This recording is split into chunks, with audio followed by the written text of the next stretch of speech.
Bonjour à toutes et à tous, c'est RK. Aujourd'hui, nous nous retrouvons dans la 152e partie du cours sur les espaces topologiques. Donc aujourd'hui, nous allons nous intéresser à la connexité par arc. Rentrons alors dans le vif du sujet. Donc soit ET un espace topologique avec E non vide, et soit A une partie non vide de E. Donc soit D, une application de 0,1 dans R, qu'est-ce que c'est XY, valeur absolue de Y moins X, donc il s'agit d'une distance. Donc ici, 0,1 muni de D est un espace métrique. Donc pour G non vide et T ronde une topologie sur G, soit l'ensemble conarque de GT ronde, qui est l'ensemble des H parties non vides de G, tel que pour tout XY de H2, il existe C, une application continue de 0,1 TD dans GT ronde, tel que C de 0, C de 1 est égal à XY, et C de l'intervalle fermé 0,1 est inclus dans H. Donc A est dit connexe par arc si et seulement si A appartient à un conarque de ET. Démontrons alors que pour toute partie A non vide de E, A est connexe par arc dans ET implique que A est connexe dans ET. Donc soit A une partie connexe par arc de ET quelconque.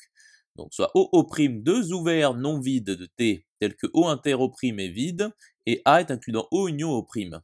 Donc supposons que A intero est non vide et A intero' est non vide.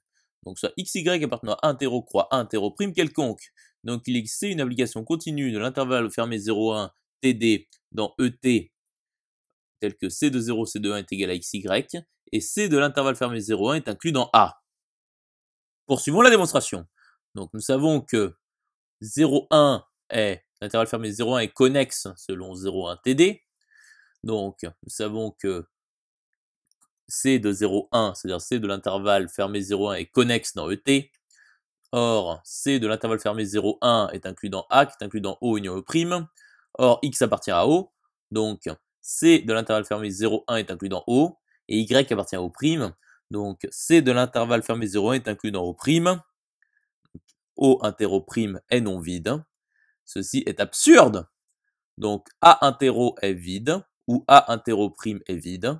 Et donc, A est inclus dans O, ou A est inclus dans O'. Et donc, A est connexe dans ET. Conclusion établie. Poursuivons l'étude. Donc, soit Fs, un espace topologique avec F non vide.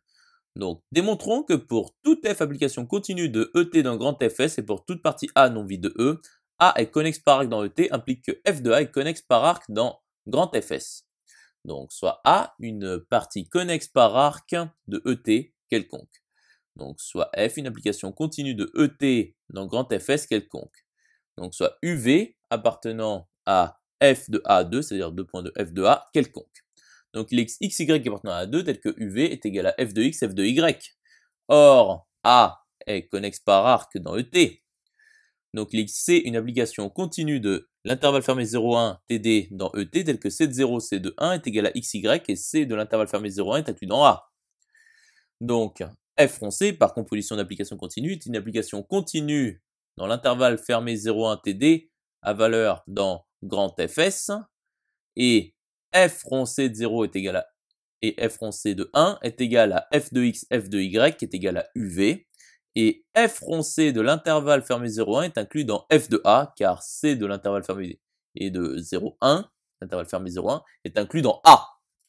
Donc, F de A est bien une partie connexe par arc de grand Fs. Conclusion établie. J'espère que cette vidéo vous aura plu et vous sera utile. Nous nous retrouvons dans la 153e partie.